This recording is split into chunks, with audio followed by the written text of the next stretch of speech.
movement, the army itself would have split, and we would have seen in Egypt what is now taking place in Libya, where Gaddafi simply refuses to go, is surrounded by security forces from his own tribe.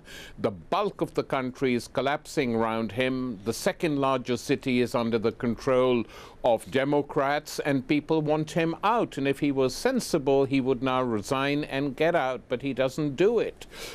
He's more eccentric than some of the other leaders in the Arab world. The United States were totally caught by surprise when this happened. They should have recovered by now, and they should accept the democratic will of the people. They've not done so in the past. They've certainly never done so in Saudi Arabia. But given what is going on, it's only a matter of time before the revolts that we've seen, especially in Bahrain, spread into the Saudi kingdom. The Saudi rulers are well aware of this, which is why they're extremely nervous. Do you see this as a genuine coming together of the so-called Arab street?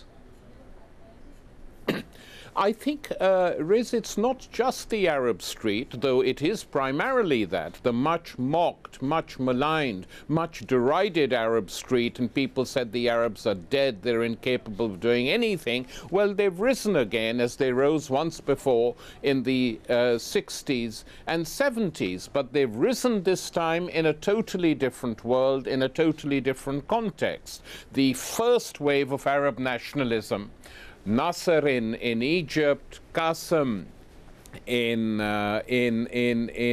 Baghdad, radicals in Damascus, revolutions in the Yemen, etc., took place when we were living in a multipolar world.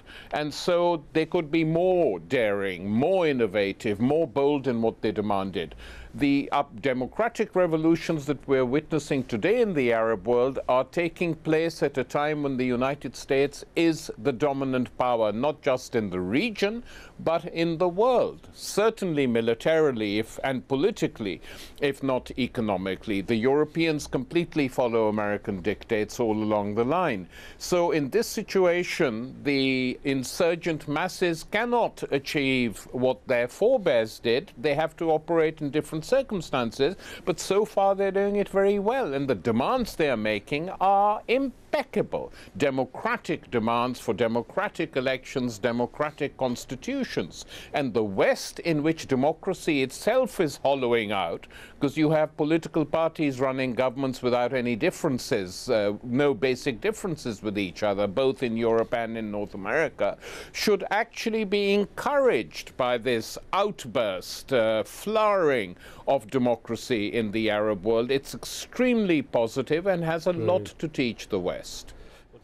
That was Tariq Ali speaking with me earlier. Now over to my guest, Dr. Zalmay Khalilzad, who served as the U.S. ambassador to Iraq, Afghanistan and the United Nations under the George Bush administration. He now also sits on the board of the Washington-based National Endowment for Democracy.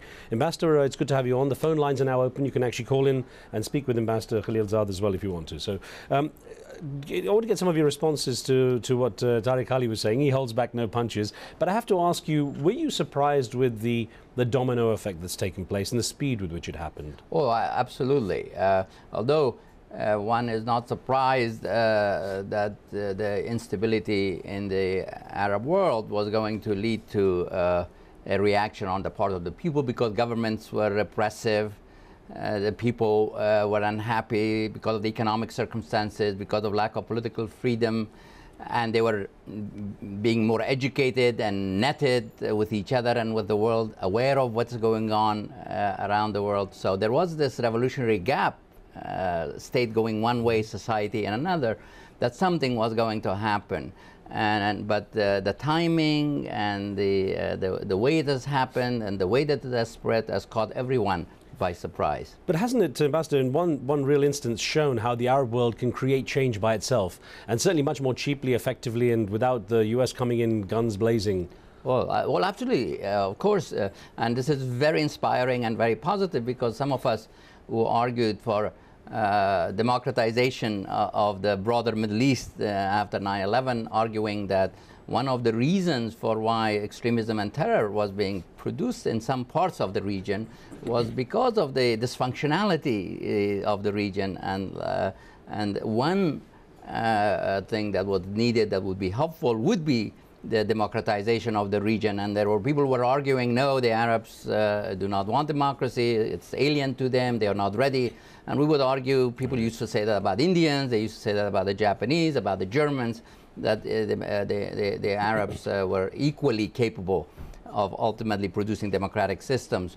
And unfortunately, because the democratization issue got entangled with the unpopular war in Iraq, it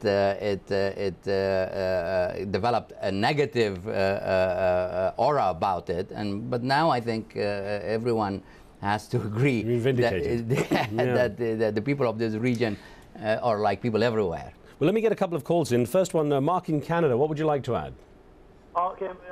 First, I'd like to say, AlJazeera, I'm glad you're broadcasting in Canada, because actually the response has been great, and just bravo. And I would like to ask your guests, just an observation, my personal, is that everybody's complaining about the slow response to Canada, which has been embarrassing, and the U.S. Wouldn't it be true is that a lot of these nations, such as Tunisia, Egypt, Libya, and Saudi Arabia, a great population are young now, and they've come of age, and they're saying, you know what, we're not going to be told by the West, we're not going to be told by Britain or anything. Right. We are now going to guide our destiny, and we're not that much for sale. Mark, let me put that to the ambassador this way: is considering what's happened and the speed with which it's happened, are those various populations in each of these countries really set up to create some kind of viable, sustainable transition? Well, that's a different issue. I mean, there is great potential, obviously, here. It's inspiring. But what will ultimately happen? Can an orderly transition to a democratic order take place? God forbid, or can it lead to chaos? Can it lead to kind of people who have ideas of a new kind of tyranny hijack the agenda or the movement?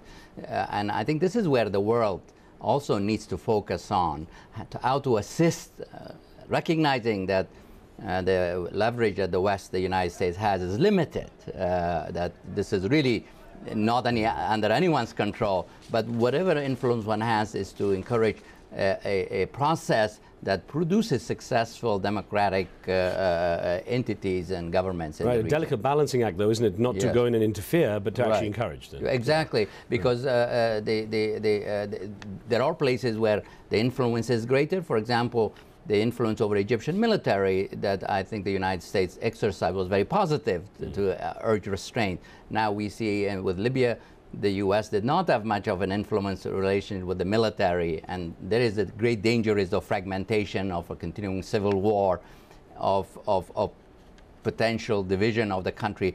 That is where the world can, I think, play a more helpful role to facilitate a transition that will be more orderly and lead to a democratic order. Well, let's get another call here. Jerry in Washington, D.C., thanks for your patience. What would you like to ask? Yes, I'd like to say that I think the Arabs have a lot to be proud of these days in the Middle East, especially with their